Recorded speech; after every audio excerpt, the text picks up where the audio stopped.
ఇదంతా ఒక లెవెల్, ఒక జోక్ వేస్తాను. మీ ఆన్సర్లన్నీ నాకు ఫ్రీగా ఇవ్వాలి. మిమ్మల్ని అందరం చూసి ఈ నిజం గెలవాలి యాత్ర చూసి తర్వాత కుప్పంకి వచ్చి నాకు ఒక కోరిక వచ్చింది నా మనసులో. మీరు ఫ్రీగా ఉండండి, నేనేం కొట్టను తిట్టను మిమ్మల్ని. చంద్రబాబు నాయుడు గారు 35 ఏళ్ళ నుంచి మీరు ఆ నమ్మకంతో ఆయన ఎమ్మెల్యేగా చేశారు, అవునా కాదా? ఇప్పుడు నాకు ఒక కోరిక కలిగింది, ఆయన్ని కొంచెం రెస్ట్ తీసుకోమని నేను నుంచుందాం అనుకుంటున్నాను.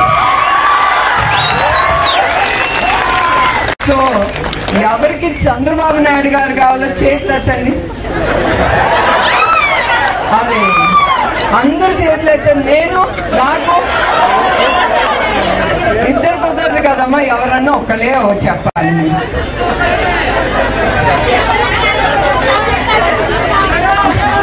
నేను ఇది ఊరికనే అంటున్నాను, నేను ఏది చేసినా నా మనసుకి తోసేది నేను చేస్తాను. నాకేదో ఈ పోస్ట్ కావాలి ఆ పోస్ట్ కావాలని మాత్రం కాదు, నాకేం అక్కర్లేదు.